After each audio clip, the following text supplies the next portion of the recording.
Fala pessoal, boa tarde, tudo bem? Eu me chamo David Santos Evangelista, eu sou o trainee da sétima edição do Bootcamp da Sysmap sobre o Salesforce. É um prazer estar aqui com vocês e esse vídeo é para apresentar o meu projeto final, né? Que é uma automação de cadastros de clientes corporativos a partir do CNPJ, integrando o Salesforce com a receita AWS, né, a API. A decisão central da stack que eu ia utilizar foi o Omni Studio mais LWC.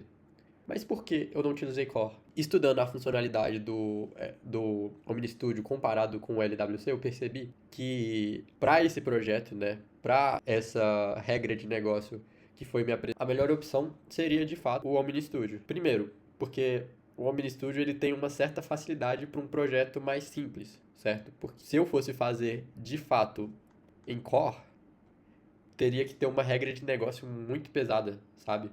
O algoritmo que a regra de negócio pede, o meu produto tem, ele é mais básico. Então, eu não vi a necessidade de usar o Core, que é uma ferramenta que ela é mais pesada, que ela é mais lenta e que ela é menos atual do que o Omni Studio. Todavia, no Omni Studio, eu considero que ainda há uma limitação. Quando se usa o Omni Studio, vamos falar de forma nativa, né? Sem usar LWC, que é o FlexCard. É que o FlexCard, ele é um tanto quanto limitado, comparado ao LWC. Então, por isso, eu decidi utilizar o OmniScript mais LWC e não o Core.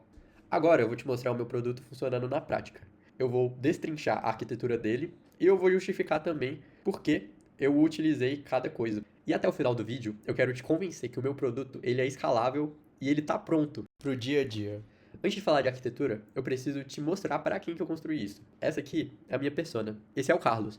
O Carlos tem 32 anos, ele é representante de vendas externo, ele trabalha 70% do tempo no celular e ele visita mais ou menos 8 a 12 empresas por dia. O cadastro de CNPJ manual do Carlos, ele dura cerca de 5 minutos. Tem a possibilidade dele anotar o CNPJ errado ou algum campo errado. Fora, então todo o projeto, ele foi pensado na user experience que o usuário final teria.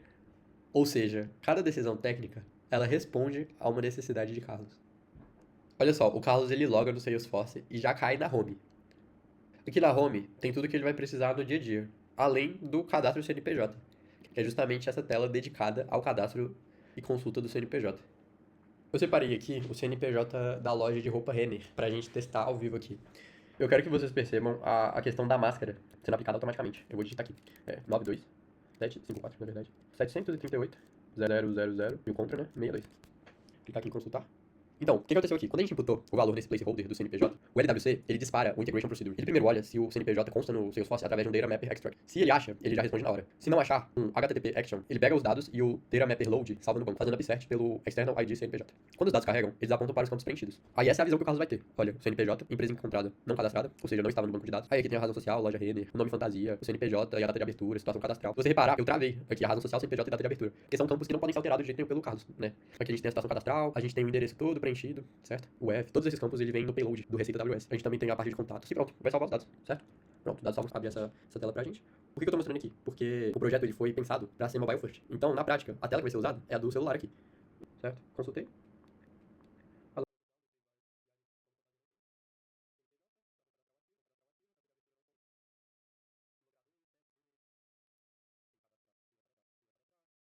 E agora, se o Carlos ele consultar um CNPJ que já tem no banco de dados do Salesforce, que já tem no cache. Então, eu vou consultar o mesmo CNPJ, né? Porque ele clicar em consultar, ele vai falar já cadastrado. Ele vai abrir mais uma opção. Se vocês repararem, com a tela anterior não tem consultar a Receita Federal. Porque quando é um CNPJ antigo, ele não tem necessidade de consultar a Receita Federal de novo, porque já é um dado vindo da Receita Federal, né? Via API. Aí aqui a gente tem os mesmos campos. Se vocês repararem, a gente tem uma atualização. A última atualização há 9 minutos. Então, se eu vier aqui, por exemplo, mudar o logradouro, tirando uma letra que seja, ou trocar o número aqui para 122 e clicar em consultar a Receita Federal, para ver se esses dados eles estão corretos. Ah, então, vai abrir essa aba aqui, né, vai abrir essa telinha. Percebam que tudo está sendo tratado na mesma tela, certo? Mas a gente vai aqui voltar para usar os dados do governo. Voltou, voltou. A atualização, ela muda também, fala que é 1 minuto. E a gente pode salvar esses dados que ele vai voltar atualizado para o banco de dados. Certo? Eu iniciei a tela porque eu quero mostrar uma funcionalidade do produto para vocês. Para isso, eu troquei o campo de última sincronização da loja Renner para mais de 8 dias atrás. Por que isso? Porque a Receita AWS, ela atualiza os seus cadastros de 7 em 7 dias em média. Então é interessante que o sistema, ele informe ao usuário que ele informe ao usuário que seria interessante que ele fizesse uma consulta na Receita novamente, para ver se os dados estão desatualizados ou não. Eu vou mostrar isso na prática para vocês. Aqui o CNPJ da Renner, eu não vou digitar Renner, eu não vou digitar... Eu vou consultar ele aqui, ok, já cadastrado. E percebam que subiu uma flag aqui para mim. Outra funcionalidade que eu coloquei no meu produto outra funcionalidade do meu produto é a integração que eu fiz com a API da ViaCep. Por quê? Eu implementei essa função por quê? Porque eu considerei que o meu usuário, ele perderia tempo preenchendo dados que eu consigo de forma automática. Essa é uma integração básica que faz toda a diferença no dia a dia. E para colocar o meu CEP, 34.390, e ele vai automaticamente preencher os dados. E se eu colocar um dígito incorreto, por exemplo, eu trocar esse 2 aqui por esse 1, o que será que ele vai me retornar? Erro. Agora eu vou passar rapidamente pela parte técnica. Eu vou mostrar primeiramente o meu data mapper aqui. Eu vou no buscar por conta do CNPJ primeiro, né?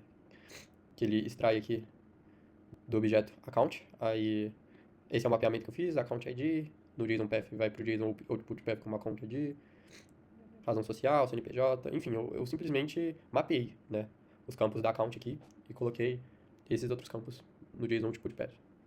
Mostrando também um pouquinho do salvar conta CNPJ, que no caso seria o mapeamento dos campos vindo da API, certo? Aí aqui tá todos os campos direitinho mapeados no JSON path, depois indo pro object field aqui. Aqui seria mais um mapeamento de como os campos vão ficar no objeto, né? Aqui o input fala por si só, o JSON input do path, ele vem dessa forma. Aí esse path, né? Direitinho ao CEP, phone, lash, API, my, fantasia, abertura. E como ele tem que ser salvo no objeto account, né? Aqui tá os integrations procedures que eu fiz. Eu vou primeiro consultar CNPJ. Ele tem uma lógica um pouquinho mais complexa do que o... Aqui ele vai receber o CEP, aqui ele vai verificar se já existe o Salesforce. Se existir, ele retorna o cache, né? Ou seja, retorna lá do banco de dados. Se não existir, ele vai fazer o HTTP action e vai chamar a receita AWS. Ele vai verificar a resposta, né? Então ele verifica se a resposta for positiva, ele manda pra salvar account, né? Que vai salvar. Agora o integration procedure do consultar CEP, ele é muito mais simples, como vocês podem ver. É realmente só um adicional rápido. Agora falando do OmniScript, a gente tá rodando o LWC, né? Ou seja, o nosso front-end.